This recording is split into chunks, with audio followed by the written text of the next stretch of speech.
Welcome back, everybody. It's Pastor Josh from Denali Community Church. We are here for our last lesson in our series about worship. Now, we've talked a lot about how important worship is and how you guys can worship. We've talked about how worship is an expression of our feelings of love to God and what that unlocks from God.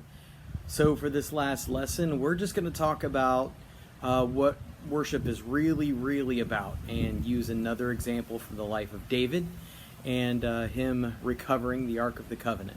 So here is your final video, and I will see you soon. Hey everybody, I'm Big Ray. Welcome back to our series called Worship. Right now, I'm working on the perfect worship song for God. I have some good lyrics, but I can't figure out what style will work best. I wonder if I should kick it old school. Amazing grace, how sweet the sound, that saved the wretch, like me, like me, amazing grace, that saved the wretch, like me. Nah, that won't work. If I want to write the perfect worship song, I need to find something that stretches me and it gets me out of my comfort zone. Amazing grace, how sweet the sound that saved a wretch like me. No, not feeling that one either. What would God appreciate? I know, maybe God wants something with a little more edge to it. Amazing grace, how sweet the sound that saved a wretch like me.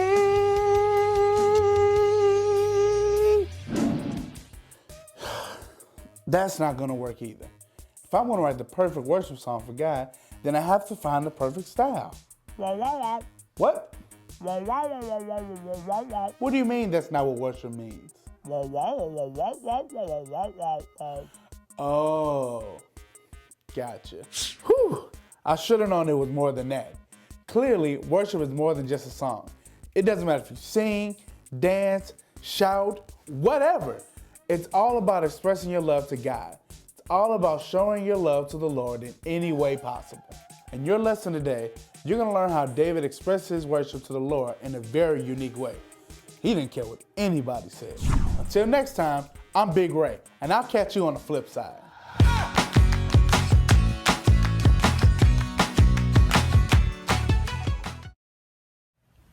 So our Bible story is still in 2 Samuel in the Old Testament.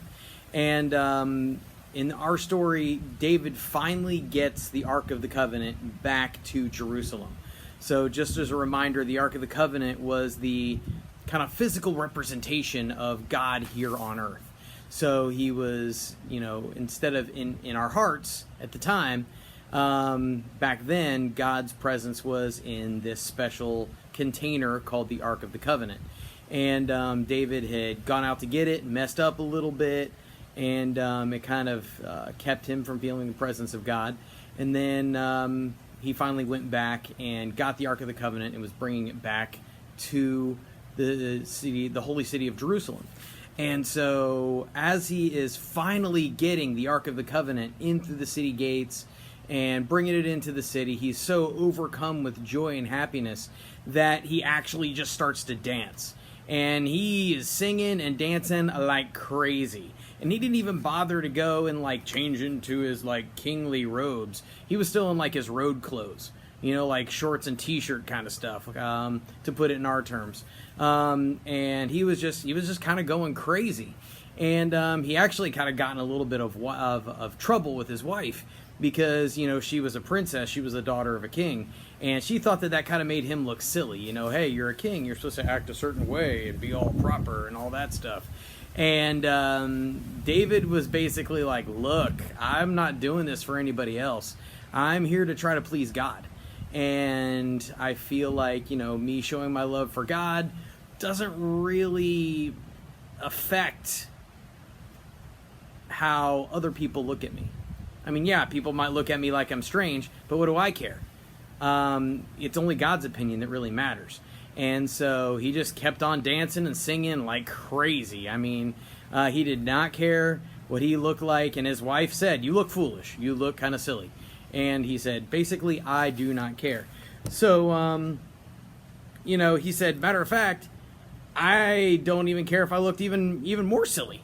And he just went out and danced even more crazy, and with more abandon, just did not care.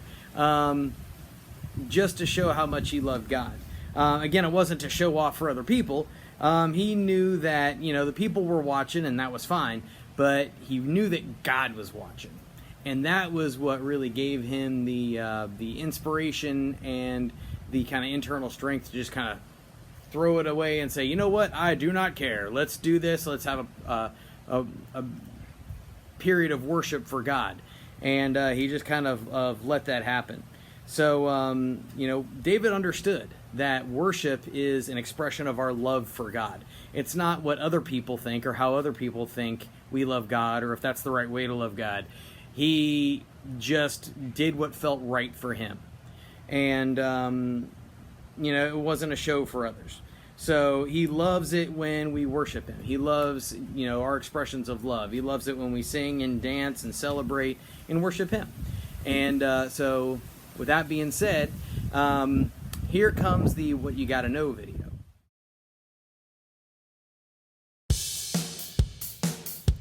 You know I gotta tell you what you gotta know. Tell you what you gotta know. You know I gotta tell you what you gotta know. Tell you what you gotta know. Hey kids, it's me, Callie from the Valley, and I'm here to tell you what you gotta know. Today we're talking about how worship is more than just a song. It's totally about expressing our love to God. So every time today somebody asks you what you gotta know, you tell them, I will worship God with all my heart. Worship's not all about a certain kind of song or style. What a mighty God we serve! What a mighty God we serve! That was terrible. Worship isn't just about singing a song or performing.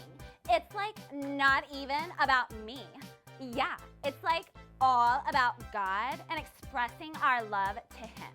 So every time today somebody asks you what you gotta know, you tell them, I will worship God with all my heart. And that is what you gotta know. I'm Callie from the Valley saying TTYL. All right, so for our final lesson, what we have to remember is that worship is more than just a song. Okay, it's not about, honestly, doesn't have to be necessarily about music at all. People get kind of confused about that. They think that, when they think of worship, they think of music. It's about, singing or listening to worship music, which that's a very popular way to worship, but that's not the only way to worship, and that's not the only right way to worship. So there's lots of ways that you can worship. You can kneel before God. You can dance before God. You can lift up your hands. You can just close your eyes and just focus on God and block out the whole world. You don't hear anything else. You don't see anything else. It's just about you and God. And you can even just clap your hands and shout woo! Singing is a great way to worship God, but it's definitely not the only way to worship God. Those other ways are acceptable, and there's lots more. So the first point to remember is that worship is not about style. It's about love. So a lot of people will just kind of come and sit in church, and they'll wait for their favorite song to come on. And if that's their style, if that's their favorite song, they'll get into it. They'll raise their hands, they'll clap, they'll sing along at the top of their voice. But then another song comes on, and they're like, "Oh, I don't really like that. That's not my favorite." so I'm just going to sit here and maybe just mouth the words, or something like that. What they've forgotten that it's not about what style you like. It's about what style God likes. And honestly, God doesn't have a particular style that he likes.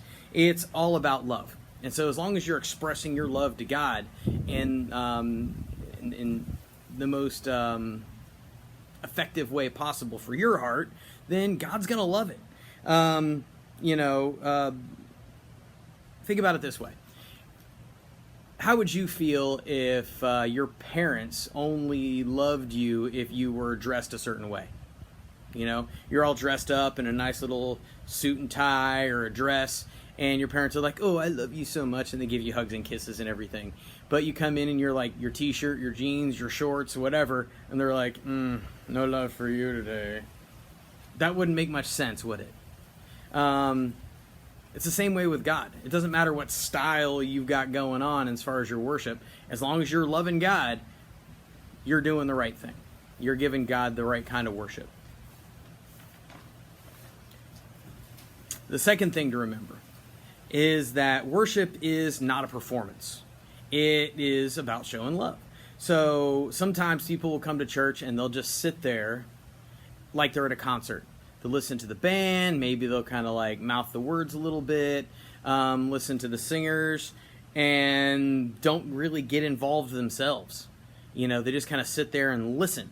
You're supposed to get involved in that worship. It's an expression of your love for God from your heart up to him. So worship isn't about watching a performance. It is about each and every one of us getting that chance to express our love up to the God that gave us, this beautiful world. Third thing to remember is worship is a joy, not a job. So it should never feel like it's hard to worship. You don't have to be the best singer in the world. If you're not worshiping because you feel like you're not a great singer, get over it. All right? You can express your love to God out of tone, out of pitch, all over the place. That doesn't matter. Okay? If you're focused on impressing the world, the people in the world, and what other people around you are going to think, you're missing the point. It's about God and your love for God. You should be excited to worship him. You should be, joyful, as happy as you are to do anything else in your life. Think of your favorite activity. Whether it's sports or video games or, playing board games or reading. You should be as excited to show God your love and worship him as you are to do any of those other activities. And if you're not, then maybe you just haven't found your right way in your heart to worship God. Remember what I said, it's not always about just jumping up and down and clapping your hands and screaming at the top of your lungs. That works for some people, but it's not for everybody. So you need to find your way that is a joy for you to worship God. Maybe you can, if you're more quiet and you like to write or you're artistic, you can write stories about God, or you can draw art about God's creation or about God himself. Those are all great ways to worship. And the fourth thing to remember, we have 4 this week, is that worship isn't about us. Remember, what we have to think of is, why should we even worship in the first place? Should we worship because it makes us feel like we're doing the right thing and we feel like we're going to get in trouble if we don't? If that's what you're thinking, that's the wrong attitude to have. We should worship God because he's worthy of our worship. He has done amazing things for us. He has given us this world that we live in. He's given us the people that we love. And yeah, the world can be a little bit crazy, like it is right now. But honestly, we still have a lot to be thankful for. And, we shouldn't wait for the perfect song to worship God. Because it's not about what we want. It's about him. It's not about what we enjoy. It's about what he enjoys. And what he enjoys is hearing from his children and hearing about how much we love him and how much we appreciate what he's done for us and how much we appreciate all the gifts that he's given us and all the blessings that he's bestowed upon us. So that's what you need to remember. I will be back after a quick video about our power verse for the week.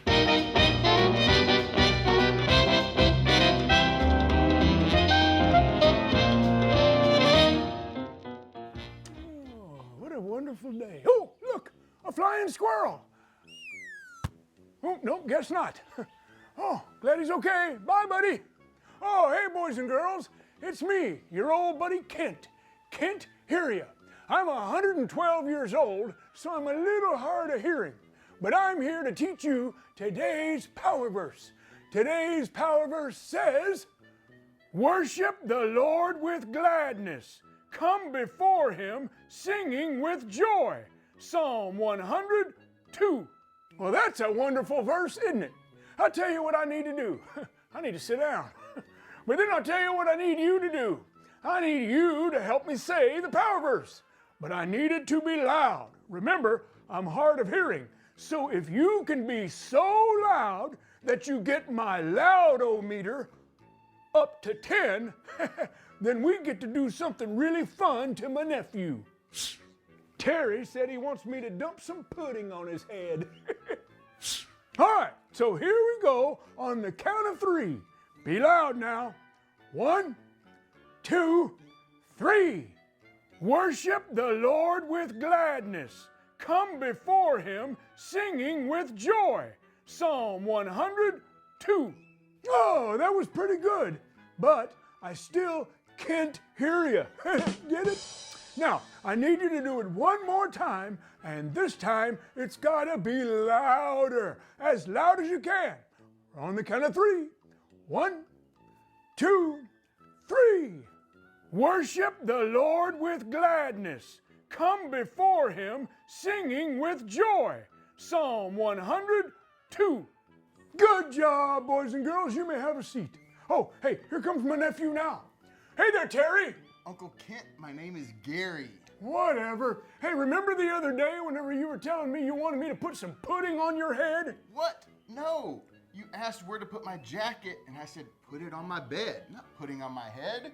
Put it on my bed. Huh. Well, I heard pudding on my head, so smile. Oh, it got a little stuck there. Oh, yeah, that looks pretty good. Well, boys and girls, I gotta go. This is Can't Hear You saying, see ya, but I can't hear you.